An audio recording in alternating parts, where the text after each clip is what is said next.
ঝরায় আমার নবী পাকের অন্যান্য সাহাবারা সাহাবী ওমরকে লক্ষ্য করে বলেছিল, ভাই ও ভাই ওমর, আল্লাহ পাক পৃথিবীর জমিনে 10 জন সাহাবাকে আল্লাহ জান্নাতের লাকাব দিয়েছে, তার ভিতরে 2 নম্বর তোমারই নাম আছে।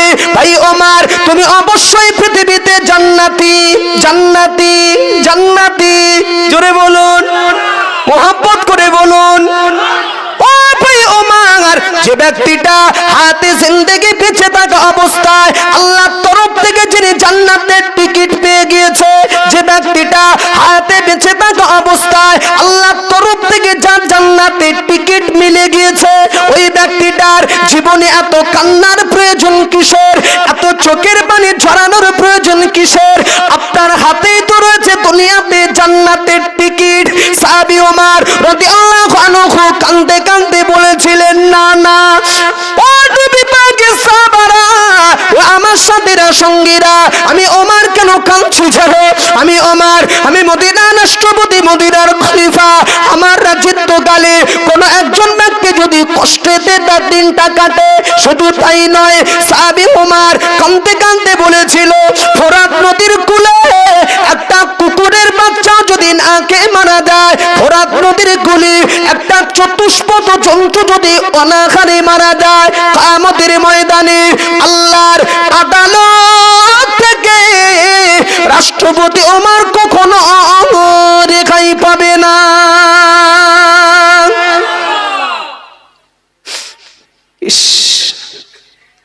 চট করে বলবেন, ওয়াজ একটু করাতে ভালোবাসি, তাহলে বুঝবো যে কিছু বুঝছেন। ড্রাইভারের মাথায় যাত্রীর চিন্তা আছে কি? বলুন বলুন। যখন না থাকবে খোদার গজব শুরু। বোঝাতে পারছি কি কিছু? থাকলেই চলবে ইনশাআল্লাহ, গজব আসবে না। মানুষের কথা বাদ দাও, আমার প্রিয় একটা চতুষ্পদ জন্তু কুকুরের বাচ্চা যদি না খেয়ে মারা যায়, ওহ ওমর হুজুর কাঁদছেন, অক্তটা তাহাজ্জুদের মানে গভীর রাতে, এই মনে করে না জানি আল্লাহ শাহী দরবারে আমি ওমরকে ধরা পড়তে হবে, তো দায়িত্ব পালন হচ্ছে কি হয় না, পাচ্ছি কি পারি না, এই মনে করে আমি ওমর ভয়েতে কাঁদছি। সুবহানাল্লাহ। আর একটু জোরে বলুন, জোরে বলুন। যতদিন যতদিন যতদিন রাষ্ট্রপতির আসনে ছিলেন, আমাদেরকে দেখেন, যতদিন রাষ্ট্রপতির আসনে ছিলেন আরামের ঘুম কি ওমর হুজুর জানতেন না? আল্লাহর কসম খেয়ে বলছি, ইতিহাস শোনাচ্ছি, যতদিন গাড়ির স্টিয়ারিং হাতে ছিল ওমর হুজুর আরামের ঘুম কি তিনি জানতেন না? প্রতিনিয়ত মদিনার অলিতে গলিতে ওমর হুজুর হাঁটতেন। কেন? মাকসাদ একটাই, কার কি হালাত, কে কোন সমস্যায়, কে কোন মুসিবতে, দেখার পরে ওমর হুজুর রাস্তায় নেমে পড়তেন, করতেন। কোন বডিগার্ড নেই, দেহরক্ষী নেই, কথা বুঝুন, বডিগার্ড নেই, দেহরক্ষী নেই, পুলিশ প্রশাসন নেই, কেউ নেই, একা যে রাস্তায় নেমে পড়েছে, ওয়াক্তটা তাহাজ্জুদের বলেছি মানে গভীর রাত। ওমর হুজুরের ভয়টা লাগে না? তাও বলে না, লাগে না? সে কি? একটা রাষ্ট্রপতির ইতিহাস শোনাচ্ছি, তার বডিগার্ড থাকবে না? ও আল্লাহ বলছে আল্লাহ আছে, তা আল্লাহ আপনার সাথে নেই? মুরব্বি নেই, আছে। কেমন আছে বলবো? রাগ করবেন না। আমি এত বড় নেতা, দিনের বেলা রাস্তা চলতে গেলে 6-8টা গার্ড লাগে। রাগ করছেন মনে হয়? রাগ করলেন না? ভাবি, বিশ্বাস করুন, ভাবি জনগণের কাজ করবে, মানব সেবায় পড়ে থাকবে, তোমার আবার বডিগার্ড কিসের, দেহরক্ষী কিসের, পাহারাদার কিসের? আরে যেখানেই যাবে সেখানকার মানুষ তো তোমার পাহারাদার হয়ে যাবে। কি ভুল বললাম নাকি? এই রাতের আধারে আমরা যে কাজ করি, দিনের খেদমত, আল্লাহর উপরে ভরসা রেখে, কোনো বডিগার্ড নেই, প্রশাসন নেই, দেহরক্ষী নেই, আমাদের তো একটা নিরাপত্তা আছে না? আল্লাহর উপর তাওয়াক্কুল, কিছু অন্য কিছু নয়, দিনের খেদমত, আল্লাহর সাহায্য। তুমি জনগণের কাজ করবে, তোমার বডিগার্ড কিসের? মানুষ তো পাহারাদার হয়ে যাবে। মানে জানো, এমন ধুনা ধুনে রেখেছি, রাস্তায় যদি একাবার হই আমার খবর আছে। রাগ করলেন নাকি? দূরে থেকে, পায়ে তো হাত যাবে না, তবুও কদমে হাত রাখছি দূর থেকে, ক্ষমার নজরে দেখবেন, সত্য কথাটা বলতে দেন। হ্যাঁ, আপনি আমার জাত ভাই, কোথায় বলবো সত্য কথা? চলুন, রাষ্ট্রপতি ওমর হুজুর হাঁটছে, কেউ নেই, একা, ওয়াক্তটা তাহাজ্জুদের হাঁটছে। আপনাদের অসুবিধা হচ্ছে না তো? সত্যি পেশাব দিয়ে বলছি না তো? তাকবীর দেন, নারায়ে তাকবীর, মাশাআল্লাহ। একটু সহযোগিতা করেন, দুটো কথা বার হবে ইনশাআল্লাহ। এভাবে বাঁচতে অনেক তো হয়ে গেছে, যদি আরো কিছুক্ষণ হয় সমস্যা নেই তো। ছুঁই ছুঁই 12:30 টার্গেট, যদি একটু কম বেশি হয় মানিয়ে নেবেন। না, নামাজ কাজা করবেন না ভাই, ফজরের মূল্যবান নামাজটা একটা আমাদের সম্পদ। না, সারা রাত করার সময় নেই, বললেও সম্ভব নয়, বললেও সম্ভব নয়। কর্তৃপক্ষ সিদ্ধান্ত যেটা সেটাই বলেছে, আমার নিজস্ব কথা বলিনি। ধৈর্য ধরেন। হাঁটছে ওমর হুজুর মদিনা রাস্তা দিয়ে, হাঁটতে হাঁটতে ওমর হুজুরের কানে দুটো শিশু বাচ্চার কান্নার আওয়াজ ভেসে আসে। মাসুম বাচ্চা, করুণ সুরের একটা কান্নার আওয়াজ ওমর হুজুর পাচ্ছে। সাহাবী ওমর রাদিয়াল্লাহু আনহু টুক টুক টুক টুক টুক টুক টুক টুক করে ওই ব্যক্তিটার ঘরের দরজার কাছাকাছি গিয়ে সাহাবী ওমর রাদিয়াল্লাহু আনহু সালাম দিলেন, আসসালামু আলাইকুম ইয়া আহলাল বাইত। ঘরের দরজা খুলে গেল। সাহাবী ওমর রাদিয়াল্লাহু আনহু ঘরের দরজা যেই না খোলা, সাহাবী ওমর হুজুর তিনি লক্ষ্য করে দেখলেন ওই ঘরের ভিতরে, ঘরের কিনারায় দুটো মাসুম সন্তান দাঁড়িয়ে দাঁড়িয়ে দাঁড়িয়ে দাঁড়িয়ে কাঁদে। সাহাবী ওমর তিনি আরো লক্ষ্য করে দেখছে একই ঘরের ভিতরে, ঘরের আরেক কিনারায় একজন মহিলা উনানের উপরে একটা হাড়ি তুলে দিয়ে ওই হাড়ির ভিতরে কি একটা জিনিস দিয়ে যেন নাড়াচাড়া নাড়াচাড়া নাড়াচাড়া করছে, রান্না বান্না করছে। সাহাবী ওমর রাদিয়াল্লাহু আনহু জিজ্ঞাসা করেছিলেন, মা, ও মা মদিনার রমণী, ও মা মদিনার মহিলা, বলো না মা, এই গভীর রজনীতে তোমার বাড়িতে কেন কান্নার আওয়াজ পাওয়া যায়? মদিনার রমণী বললেন, আপনি কি, আপনাকে তো চিনি না জানি না। সাহাবী ওমর বললেন, আমার সম্পর্কে তোমার পরিচয় নেওয়া লাগবে না। ও মা মদিনার রমণী, এই গভীর রজনীতে যদি তোমার বাড়ি কোনো বিপদ ঘটে যায়, বিপদের কথা কি বলা যাবে না মা? বলো না, এই গভীর রজনীতে কি সমস্যা, কি অসুবিধা? সাহাবী ওমরের কথা শেষ, মদিনার রমণী কাঁদতে কাঁদতে চোখের পানি ফেলতে ফেলতে বললেন, কি বলবো দুঃখের কথা, কি বলবো ব্যথার কথা। বিগত কয়েকদিন আগে স্বামী আমার দুনিয়া থেকে ইন্তেকাল হয়ে গিয়েছে। বিগত কয়েকদিন আগে স্বামী আমার জগৎ থেকে মারা গিয়েছে। আল্লাহ পাক আমার গর্ভে দুটো সোনার মানিক আল্লাহ দান করেছে গো। ওই দুটো বাচ্চাকে রেখে দিয়ে ওর আব্বা বিগত কয়েকদিন আগে ইন্তেকাল হয়ে গিয়েছে। বর্তমানে আমার দুটো সন্তানরা এতিম আব্বাহারা, আমি মহিলা বর্তমানে বিধবা স্বামীহারা। স্বামী ইন্তেকালের পরে আমার দুটো সন্তান ওরা ক্ষুধার জ্বালা আর সহ্য করতে পারে না।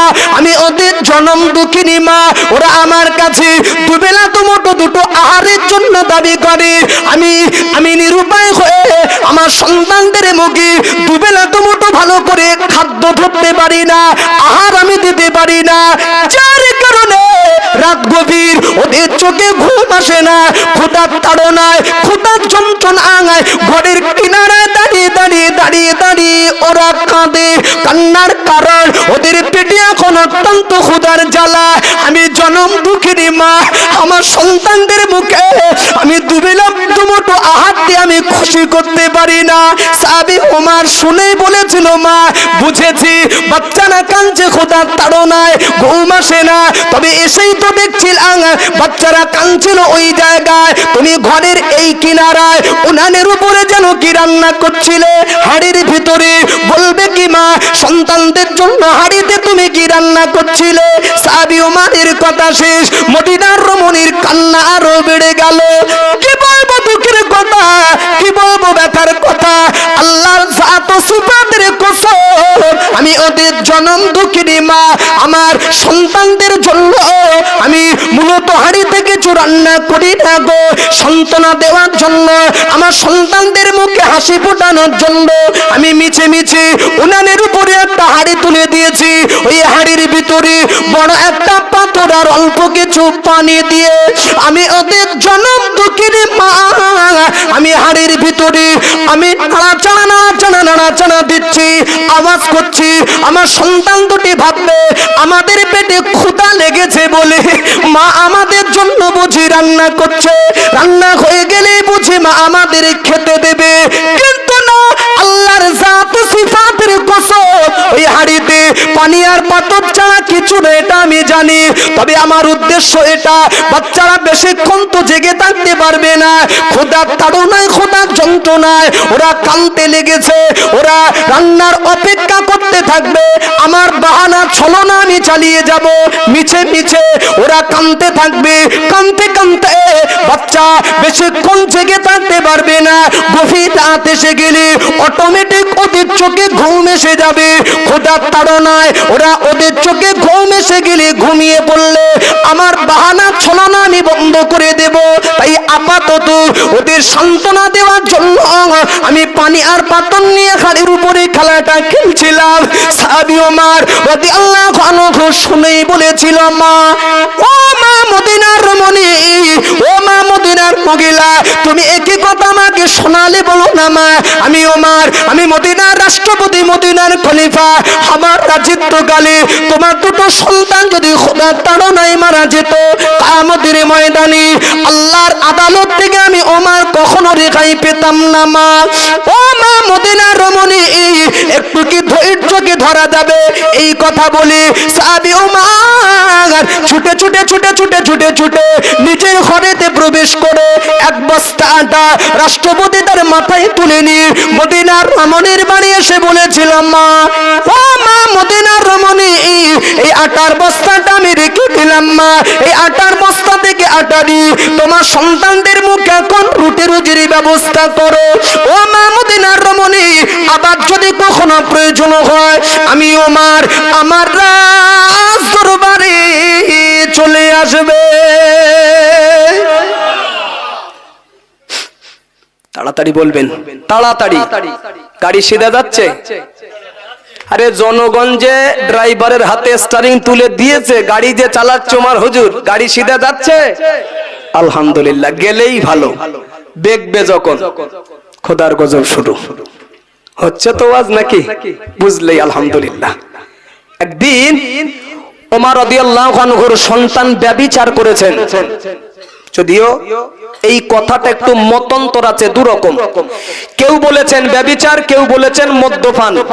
ধ্যান দিন, তো রাষ্ট্রপতি ওমর হুজুরের সন্তান ভুল করেছেন, বিচার করতে হবে রাষ্ট্রপতি ওমরকে। আর বিচার যে করবেন সন্তান মনে করে মন গড়া বিচার করতে পারবেন না। ইসলামিক ল অনুযায়ী, শরিয়াতের আইন অনুযায়ী, কোরআনের হুকুম অনুপাতে ওমর হুজুরকে বিচার করতে হবে। ছেলে বলে গাড়ির স্টারিং যদি ঘুরিয়ে দেয় গাড়ি তো বেঁকে যাবে। হ্যাঁ, জনগণ তাকিয়ে আছে তো এই জায়গায় যে ছেলে বেঁকে না গাড়ি সিধা নিয়ে যায়, এটাও জনগণ তাকিয়ে।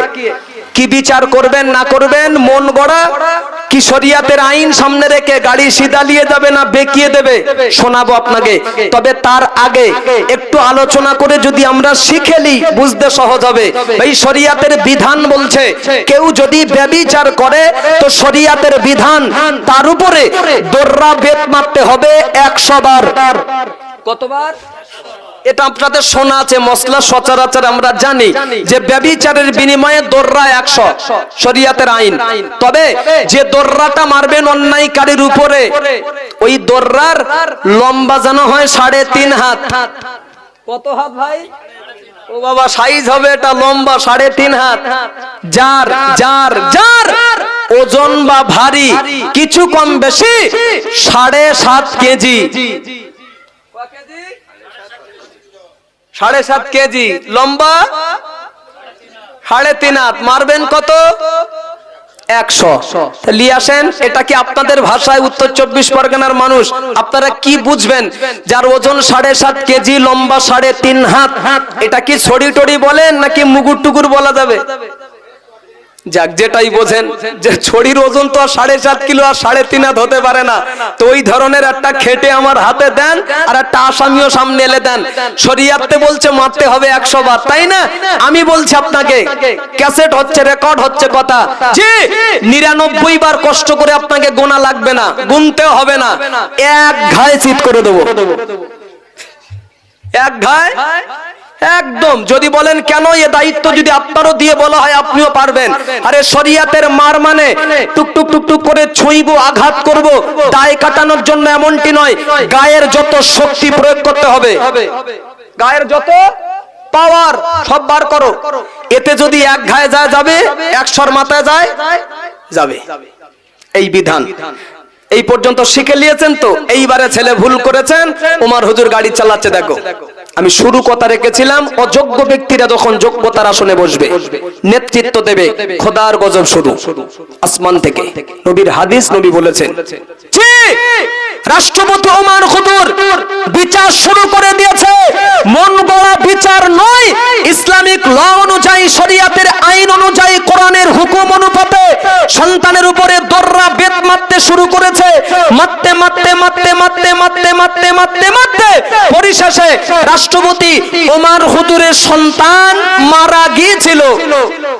মারা, কথাটা মতান্তর বলেছি যদিও, এরপরেও শরিয়াতের আইনকে তিনি টলিয়ে দেননি। সুবহানাল্লাহ। 70 কি 69 বার মারার পরে ছেলে মারা গিয়েছিল ভাই, 100 যাওয়া লাগেনি, যেতেও হয়নি। দাফন কমপ্লিট, কবর কমপ্লিট। যে কটি বেদ বাকি ছিল 100 হতে, মানে 30-31টা বেদ কবর কমপ্লিট করার পরে বাপ ছেলের কবরের উপরেই দররা মেরে 100 করেছে। মানানসই হয়নি, জোরে বলতে হবে। পিছন দিক দিয়ে একটা বলা যাবে জোরে, নারে তাকবীর। আপাতত যেখানে বসে আমি ওয়াজ করছি, এটা মনে করুন একটা কবরের উপরে, গোরস্থানার উপরে, নিচে একটা বলে কই কবর। আপাতত যেখানে কথা রাখছি, মনে করুন গোরস্থানার উপরে, কবরের উপরে বসে, নিচে একটা মাইয়ের দাফন করা আছে, উপরে একটা ছেয়ে দিয়েছেন, ছাদ দিয়েছেন, তক্তা কাঠ দিয়ে যাই হোক দিয়ে একটা স্টেজ করেছেন, নিচে একটা মাইয়ের দাফন করা আছে কবরের ভিতরে। আচ্ছা, আমি এখানে বসে যদি এই মুহূর্তে ছড়ি মারি টুক টুক টুক টুক করে কিংবা জোরে, মাইয়েতের গায়ে লাগবে কি? তো কাটেই বেঁধে যাবে তক্তায় ওই পর্যন্ত, নিচে। তা ছেলে তো কবরের ভিতরে, তোমার হুজুর যে ছড়ি চালাচ্ছে সে তো কবরের উপরে, মাটির উপরে বা বালুর উপরে লাগছে। মারার অর্থটা কি? ছেলের গায়ে তো পড়ে না। বাহ, বলা হয়েছিল, জিজ্ঞাসা করা হয়েছিল যে মারার কারণটা কি, গায়ে তো লাগছে না। ওমর হুজুর বলেছিলেন ভয় হয়, ভয় হয়। আল্লাহর আদালতে দাঁড়িয়ে ময়দানে মাহশারে যদি প্রশ্ন করা হয়, ওমর ছেলে বলে বিচার করতে করতে 70 কি 69 বার মারার পরে মারা গিয়েছিল, বাকি ছিল এত মারলে না কেন? আল্লাহর আদালতে ওমরের জবানে লাগাম লেগে যাবে। তো কিছু একটা উত্তর যাতে দিতে পারি যদি প্রশ্ন হয়, এই চিন্তা মাথায় রেখে বাকি বেদটা কবরের উপরেই চালিয়ে আমি 100 করেছি। কথাটা মতান্তর যদিও বলে রেখেছি আমি, ঠিক আছে। আজকাল আমার দেশে বিচারে বসার আগে অন্তরে খুব ভয় এসে যায়। আমার দেশে, রাগ করবেন না, ভয় এসে যায়, বুকটা টলে যায়। যে কোনো বিচার যখন হয় না, যাওয়ার আগে ভয় এসে যায়, কাঁপুনি আসে। যদি বলেন কেন? ধনী পরিবারের একটা ছেলে ভুল করলে বিচার একরকম, গরিব পরিবারের একটা ছেলে ভুল করলে তার বিচার আর এক রকম, পার্টির লোক ভুল করলে বিচার একরকম, পার্টির বাইরের লোক ভুল করলে তার বিচার। দেখছি তো সমাজে বলছে ভাই, আল্লাহ ক্ষমতা দিয়েছেন, আল্লাহ আরো ইজ্জতের আসন দান করুন, আমরা দোয়া রাখছি। তবে ক্ষমতার বলে, জনগণের বলে বিচার যদি এদিক ওদিক হয়, আমাদের পাওয়ার নেই, দিলাম ছেড়ে। ময়দানে মাহশারে আল্লাহর আদালত থেকে রেহাই পাবে না। হাদিস শরীফ আছে, আল্লাহ ক্ষমতা দিয়েছিল, আল্লাহ ধরবে বিচারকদের। পাওয়ার দিয়েছিলাম জনগণ সামনে রেখে, এই ক্ষমতা, এই বলে, এই বিচারটা এইটাই হতো, করলে এটাই করেছিলে, আল্লাহ রেহাই দেবে না? বলো না। একটা পয়েন্টের উপরে ওয়াজ করতে করতে শেষ হয়নি ভাই, শেষ নেই। মুরব্বী একটা কথা বলেছেন, ফজরের নামাজ যদি ছেড়ে দেয় দায়ী কে হবে? আমি ঘাড়ে নিব না, দায়ী কেন নেব? টার্গেট যেটা আমার সেটাই থাকবে। জি, এর জন্য এখানে সমাপ্ত করতে আমি বাধ্য হচ্ছি। নেতা কারা হবে, নেতার দায়িত্ব কিভাবে পালন হবে, বিচারক কারা হবেন, সমাজের বিচার ব্যবস্থাগুলো কিরকম করতে হবে, বলতে বলতে আপাতত এই পর্যন্ত থাক। তাহলে এক কথায় বুঝে নিয়েছেন, পেন থাকবে জ্ঞানী মানুষের হাতে, পেন থাকবে জ্ঞানী মানুষের হাতে, উঠবে যখন মূর্খদের হাতে। স্টারিং থাকবে চোকলা ড্রাইভারের হাতে, উঠবে যখন অন্ধ ব্যক্তির হাতে। খোদার গজব শুরু। ঠিক আছে, ওয়াজ করবেন জ্ঞানী আলেম, করবে যখন মূর্খ। এই তো ওয়াজ। দুই, পাঁচটার ভিতরে 2 নম্বর পয়েন্ট রেখেছিলাম, ওটা ছেড়ে দেন। নবী বলেছেন, মসজিদ মাদ্রাসা সম্পদ যখন কেউ ব্যক্তিগত আত্মসাৎ করবে, মানে আমানতের মাল খেয়ানাত, আসমান থেকে গজব শুরু। আপনাদের জামে মসজিদটা এখান থেকে কত দূরে? যেখানে জুমা হয় আশেপাশে? আলহামদুলিল্লাহ, মসজিদের মোজাক পাথর হয়েছে নিচে বাবু, হয়েছে? যাক, এরপরে এসি হয়ে যাবে। বলুন ইনশাআল্লাহ, বলুন ইনশাআল্লাহ হয়ে যাবে। আমি বলছি সে সময় আসছে আগামীতে, কথা বুঝুন, শেষ করব কিন্তু। মোজাক করা মসজিদ, পাথর বিছানো মসজিদ, এসি মসজিদ ধরলাম। ওই মসজিদের পাশে একটা চাচার বাড়ি, আর ও চাচার দাওয়াত ছিল খানা বাড়ি, পরের মাল তো চাচা এমন ভদ্দম খাওয়ান খেয়েছে, পরের মাল তো গলা গলা খেয়ে হেঁটে আর বাড়ি যেতে পারে না।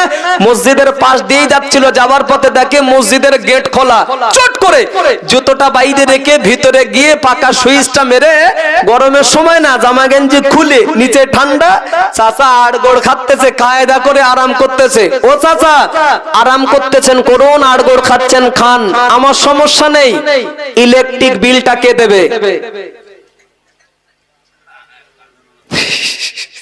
কিছু বলে না, কে দেবে বলুন?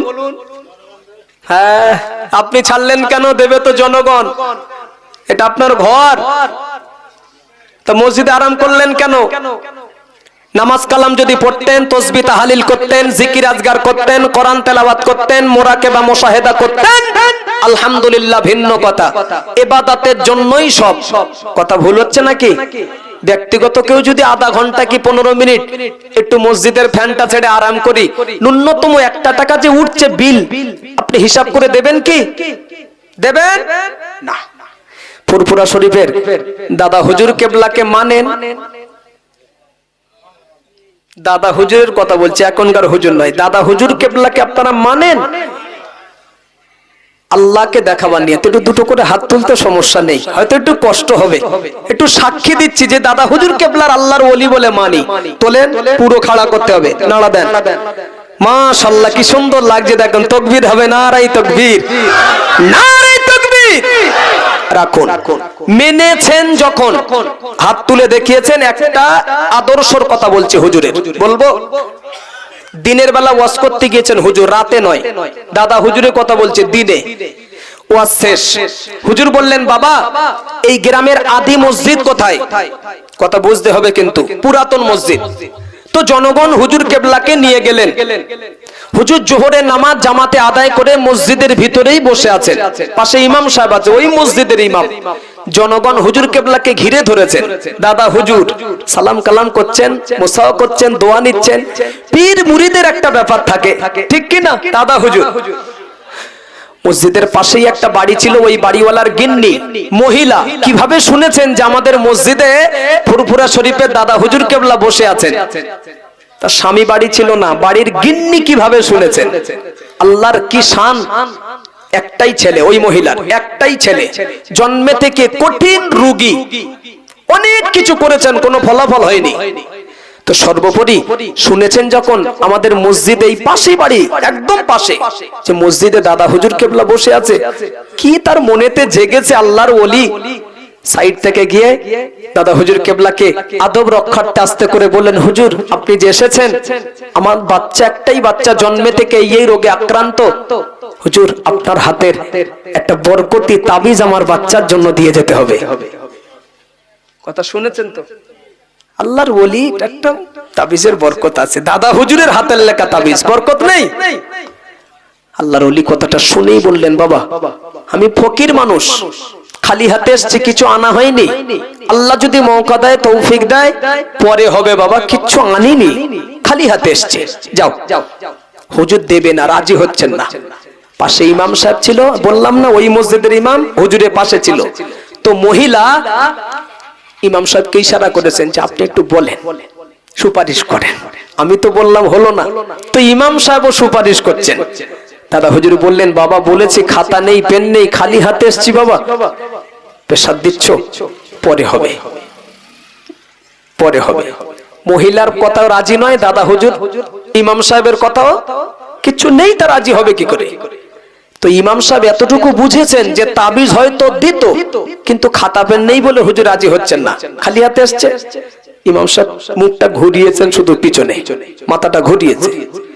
মেম্বারে লক্ষ্য করে দেখলেন খাতার একটা পৃষ্ঠার পেন পড়ে আছে, ওই মসজিদের মেম্বারে এনেই হুজুরের সামনে ফেলে দিয়ে বললেন, এই পেন এই খাতা, আর কোন সমস্যা থাকতে পারে কি? যেটা অজুহাত বাহানা সে তো ইমাম সাহেব হাজির করে দিয়েছেন। দাদা হুজুর কেবলা বললেন, বাবা বাবা ইমাম সাহেব খাতার পৃষ্ঠা আর পেনটা পেলে কোথায় বাবা? হুজুর মসজিদের মেম্বারে ছিল, আমি কিনিনি, মসজিদের খাতা পেন আপনাকে দিয়েছি। ইস, মসজিদের খাতা পেন নিয়ে আমাকে তাবিজ করতে দিলে। সুবহানাল্লাহ, সকালে হবে বলুন। কি তাকওয়া, কি আল্লাহর ভয়, কি পরহেজগারিতা। এমনি আল্লাহর বলি আমরা তো সামান্য জিনিস মনে করছি, মসজিদের খাতা পেন উড়িয়ে দেব।